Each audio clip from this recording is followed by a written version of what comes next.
Assalamualaikum warahmatullahi wabarakatuh. Alhamdulillahirrabbilalamin. Yang terhormat kepada Ibu Aziz Setiatin, SEMSI, selaku dosen pengampu mata kuliah Manajemen Investasi dan Portofolio, serta teman-teman selaku audiens pada hari ini. Puji syukur kehadirat Allah Subhanahu wa Ta'ala, yang mana berkat rahmat dari Ridho-Nya lah kita masih dapat bersama-sama berkumpul dan menyaksikan presentasi kelompok pada hari ini. Salawat serta salam tak lupa pula kita haturkan kepada junjungan kita Nabi besar Nabi Muhammad Sallallahu Alaihi Wasallam. Mungkin sebelum kami melanjutkan kepada penyampaian materi kelompok kami, izinkan kami terlebih dahulu untuk memperkenalkan diri. Perkenalkan, saya Akbar Kurnia selaku moderator. Kemudian ada Ratu Alia Faradiba selaku pemateri yang pertama.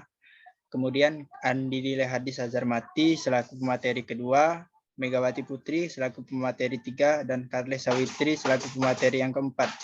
Mungkin langsung saja penyampaian materi yang pertama yang akan disampaikan oleh Ratu Alia Faradiba. Kepadanya dipersilakan.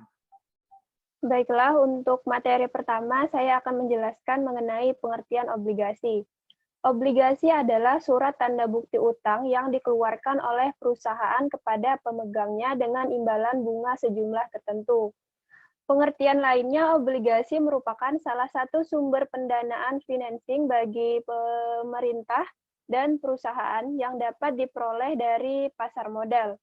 Secara sederhana, obligasi merupakan suatu surat berharga yang dikeluarkan oleh penerbit issuer kepada investor bondholder, di mana penerbit akan memberikan suatu imbal hasil return berupa kupon yang dibayarkan secara berkala, dan nilai pokok prinsipal ketika obligasi tersebut mengalami jatuh tempo.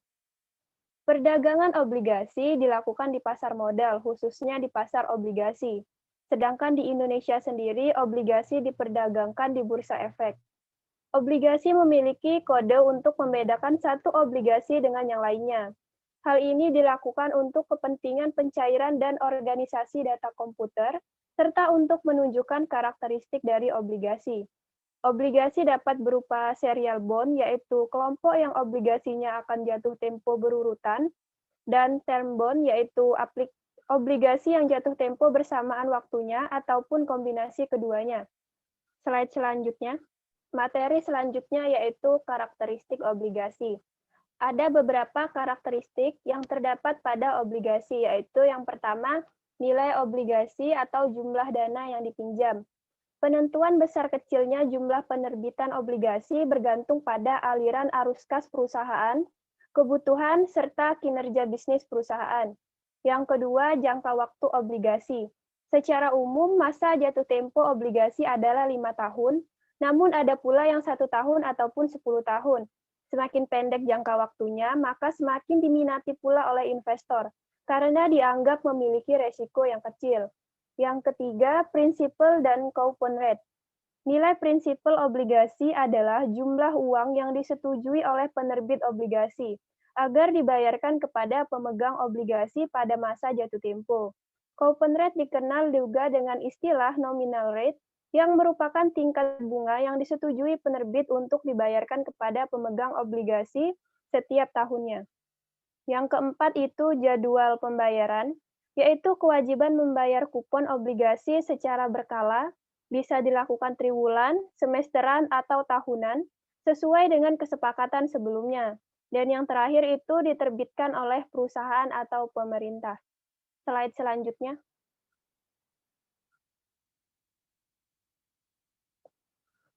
Materi selanjutnya yaitu keuntungan obligasi. Yang pertama, pemegang obligasi tidak mempunyai hak suara dalam kebijakan perusahaan, sehingga tidak mempengaruhi manajemen. Yang kedua, bunga obligasi mungkin lebih rendah dibanding dividen yang harus dibayarkan kepada pemegang saham.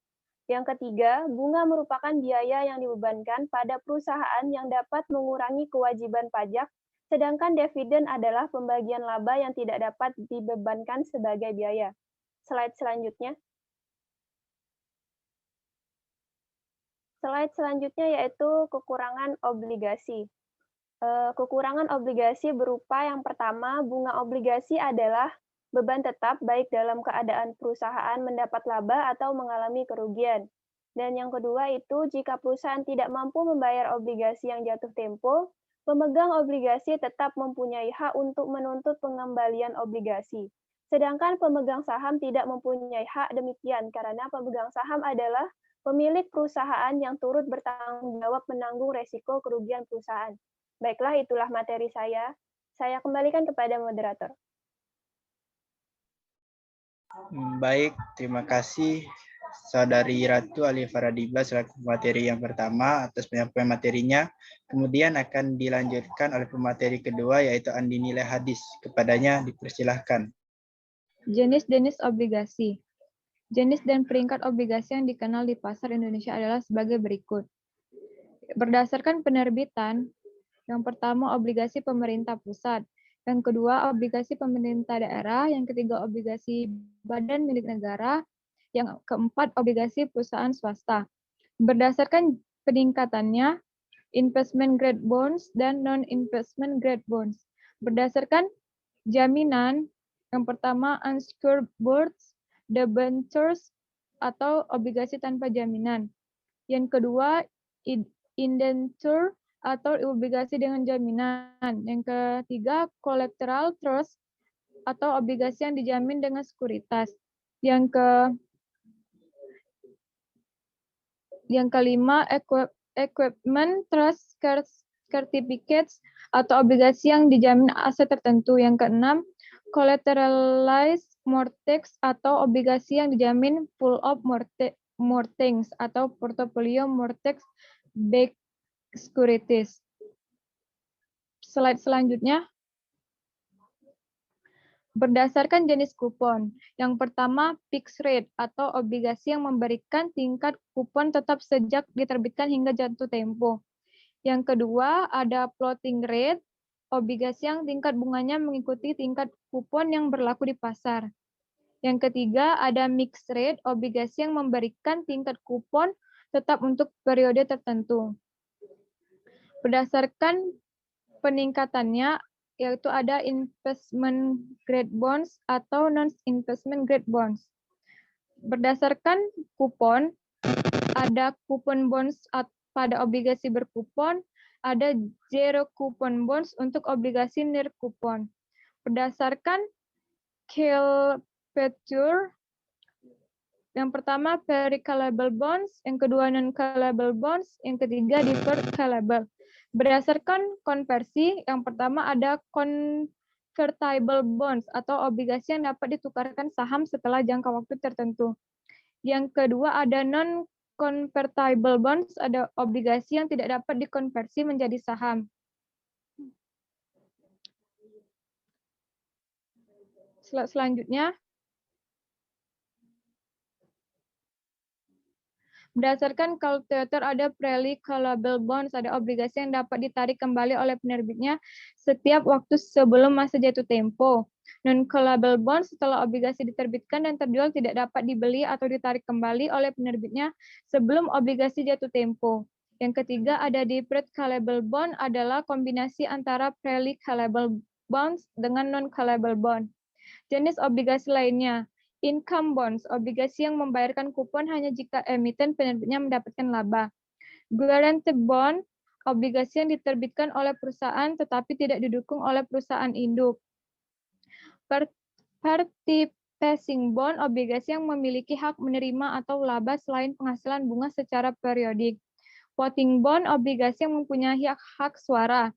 Serial bond, obligasi yang pertunasannya berdasarkan nomor seri.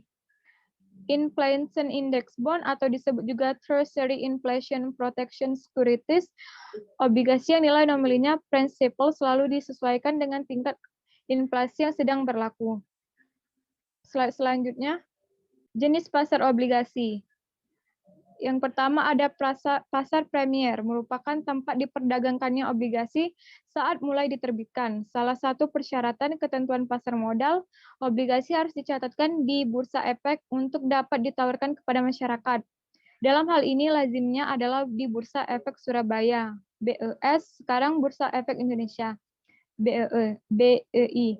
Pasar sekunder merupakan tempat diperdagangkan obligasi setelah diterbitkan dan tercatat di BES. Perdagangan obligasi akan dilakukan di pasar sekunder. Pada saat ini, perdagangan akan dilakukan secara over the counter. Artinya, tidak ada tempat perdagangan secara fisik. Pemegang obligasi serta pihak yang ingin membelinya akan berinteraksi dengan bantuan elektronik seperti email, online trading, atau telepon. Baiklah, materi selanjutnya akan disampaikan pada pemateri selanjutnya. Saya kembalikan ke moderator. Baiklah, terima kasih kepada Saudari Andini Lehadis selaku pemateri yang kedua atas penyampaian materinya. Kemudian materi selanjutnya akan dibacakan oleh pemateri kita yang ketiga, yaitu Megawati Putri. Kepadanya dipersilakan. Baik, terima kasih kepada moderator. Materi selanjutnya yaitu aspek pasar obligasi. Yang pertama, obligasi dengan kupon atas bunganya dikenakan pajak penghasilan dengan tarif 20% dari jumlah bruto bunga sesuai dengan masa kepemilikan. Atas diskotnya dikenakan pajak penghasilan sebesar 20% dari selisih lebih harga jual pada saat transaksi atau nilai nominal pada saat jatuh tempo di atas harga perolehan, tidak termasuk bunga berjalan. Dan yang kedua, obligasi tanpa bunga atau zero coupon bond, hanya atas diskotnya saja yang dikenakan pajak penghasilan, yaitu sebesar 15% dari selisih harga jual pada saat transaksi atau nilai nominal pada saat jatuh tempo obligasi di atas harga perolehan obligasi. Slide selanjutnya. Risiko obligasi. Risiko obligasi ada 4. Yang pertama, risiko likuiditas. Risiko likuiditas ini melekat pada semua obligasi, baik obligasi pemerintahan, obligasi korporasi. Risiko ini timbul dari kemungkinan tidak likuidnya suatu obligasi diperdagangkan atau tidak mudahnya menjual suatu obligasi di pasar sekunder. Dan yang kedua, risiko maturitas. Risiko ini juga ada pada semua obligasi, tetapi terutama pada obligasi dan berkaitan dengan masa jatuh tempo obligasi. Semakin lama jatuh tempo suatu obligasi, semakin besar tingkat ketidakpastian hingga semakin besar risiko maturitas. Dan yang ketiga, risiko default. Risiko perusahaan tidak mampu membayar kupon obligasi maupun risiko perusahaan tidak mampu mengembalikan pokok obligasi. Dan yang terakhir, risiko tingkat suku bunga atau interest rate risk. Pergerakan harga obligasi sangat ditentukan oleh perangkatan tingkat suku bunga. Pergerakan harga obligasi berbanding terbalik dengan tingkat suku bunga. Artinya jika suku bunga naik, maka harga obligasi akan turun, dan sebaliknya jika suku bunga turun, maka harga obligasi akan naik. Baik, mungkin itu saja penjelasan dari saya. Saya kembalikan kepada moderator. Baiklah, terima kasih kepada Saudari Megawati Putri atas penyampaian materinya. Kemudian materi selanjutnya akan dibacakan oleh pemateri kita yang selanjutnya, yaitu Karles Sawitri. Kepadanya dipersilahkan. Contoh studi kasus obligasi. Kasus suap LIPO memperbesar tekanan di pasar obligasi. Kasus dugaan suap dalam proses pembebasan tanah proyek properti Meikarta milik LIPO Group menimbulkan pertanyaan investor akan kemungkinan tertangkapnya lebih banyak lagi petinggi perusahaan dalam operasi pemberantasan korupsi. Slide selanjutnya. Selanjutnya, peringkat obligasi dan manfaatnya. Peringkat AAA memiliki arti efek hutang dengan peringkat AAA merupakan efek hutang dengan peringkat tertinggi dari Pevindo yang didukung oleh kemampuan obligor yang superior relatif dibanding entitas Indonesia lainnya untuk memenuhi kewajiban finansial jangka panjang sesuai dengan yang dijanjikan. Yang kedua, peringkat AA memiliki arti efek hutang dengan peringkat AA memiliki kualitas kredit sedikit di bawah peringkat tertinggi, didukung oleh kemampuan obligor yang sangat kuat untuk memenuhi kewajiban finansial jangka panjangnya, sesuai dengan yang dijanjikan relatif dibandingkan dengan entitas Indonesia lainnya. Yang terakhir, selanjutnya, efek hutang dengan peringkat A memiliki dukungan kemampuan obligor yang kuat dibandingkan dengan entitas Indonesia lainnya untuk memenuhi kewajiban finansial jangka panjangnya, sesuai dengan yang diperjanjikan, namun cukup peka terhadap rugikan. Selanjutnya, peringkat triple B memiliki arti efek hutang dengan triple B didukung oleh kemampanan obligor yang memadai relatif dibandingkan dengan entitas Indonesia lainnya untuk memenuhi kewajiban finansial. Namun kemampuan tersebut dapat diperlemah oleh perubahan keadaan bisnis dan perekonomian yang merugikan.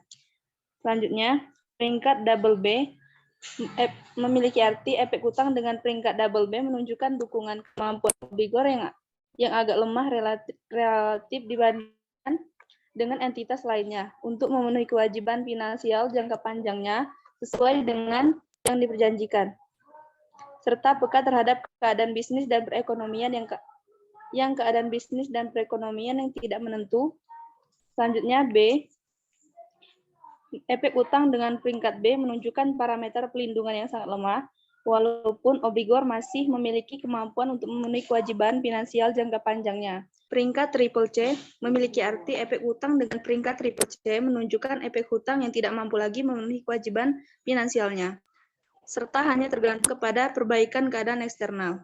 Selanjutnya, D, efek utang dengan peringkat D menandakan efek hutang yang macet. Perusahaan penerbit sudah berhenti berusaha. Slide selanjutnya. Manfaat umum bond rating Roharjo 2003. Yang pertama, sistem informasi keterbukaan pasar yang transparan menyangkut berbagai produk akan menciptakan pasar obligasi yang sehat dan transparan. Yang kedua, efisiensi biaya. Hasil rating yang bagus biasanya memberikan keuntungan, yaitu menghindari kewajiban persyaratan keuangan yang biasanya memberatkan perusahaan seperti penyediaan sinking fund ataupun jaminan aset. Yang ketiga, menentukan besarnya kupon. Semakin bagus rating cenderung semakin rendah nilai kupon, begitu pula sebaliknya. Yang keempat, memberikan informasi yang objektif dan independen menyangkut kemauan pembayaran hutang, tingkat resiko yang mungkin timbul, serta jenis dan tingkatan hutang tersebut.